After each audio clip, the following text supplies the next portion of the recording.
Matriarchal का क्या मतलब होता है, ये आज की इस वीडियो में सीख लेते हैं। मेट्रियार्कल का मतलब होता है मातृसत्तात्मक, मातृतंत्रीय या मातृतंत्रात्मक या मातृ प्रधान।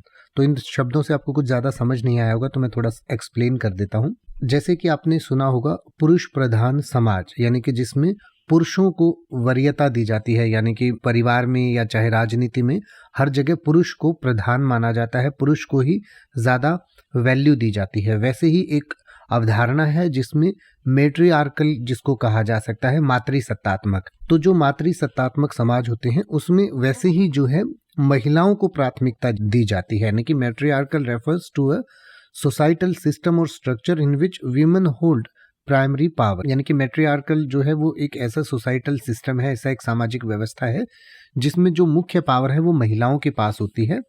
अथॉरिटी हो, चाहे लीडरशिप हो, चाहे फैमिली में जो डिसीजन लेने हैं वो महिलाएं लेती हैं। जैसे कि पुरुष प्रधान समाज में ये सारी पावर्स पुरुष के पास होती हैं, वैसे ही मैट्रियार्कल सोसाइटी में महिला के पास होती हैं। In matriarchal societies women are often the heads of households, decision makers and cultural and spiritual leaders, and they may wield significant influence on various aspects of society।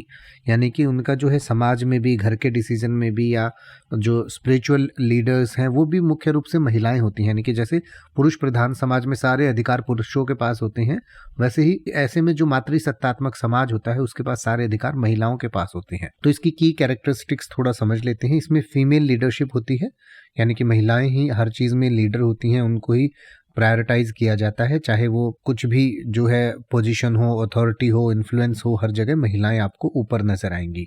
और इसमें जो है मेट्रिनियल डिसेंड होता है, यानी कि जो अधिकार है, जैसे पहले कोई रानी है, फिर उसकी बेटी रानी बनेगी, फिर उसकी बेटी रानी बनेगी। जैसे पुरुषों में बेटा राजा बनता है, वैसे तो वैसे वाला सिस्टम भी इसमें होता है।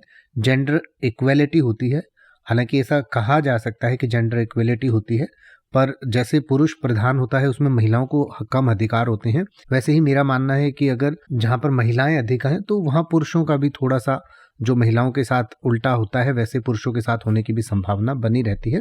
पर ऐसा माना जाता है कि इसमें जेंडर इक्वेलिटी होती है। इसके बाद एम्फेसिस ऑन केयर गिविंग होता है, यानी कि जो है इसमें केयर गिविंग पर ज्यादा ध्यान दिया जाता है, और रिस्पेक्ट का नेचर होता है, और इसमें बहुत सारे और चीजें होती हैं जो आप समझ सकते हैं, इसको पढ़ सकते हैं डिटेल में। तो उसको मातृसत्तात्मक परिवार या मातृसत्तात्मक समाज कहा जाता है, जहां महिलाओं को मुख्य रूप में या आगे रखा जाता है। जैसे पुरुष प्रधान समाज में पुरुष आगे, वैसे ही मातृसत्तात्मक में महिलाएं आगे रखी जाती हैं। यह वीडियो शैक्षणिक उद्देश्य से बनाया गया है। इसमें दी गई जानकारी इंटरनेट से प्राप्त की गई है।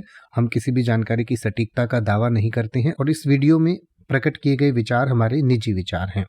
अब आप ऐसे ही किसी भी वर्ड का मतलब हिंदी और इंग्लिश में YouTube पर सर्च कर सकते हैं। आपको मेरी वीडियो मिल जाएगी जिसमें आप बिना किसी फालतू बकवास के सीधा उस वर्ड का मतलब समझ पाएंगे। तो ऐसी ही वीडियोस को देखते रहने के लिए चैनल को सब्सक्राइब करें और बेल आइकन को प्रेस करें।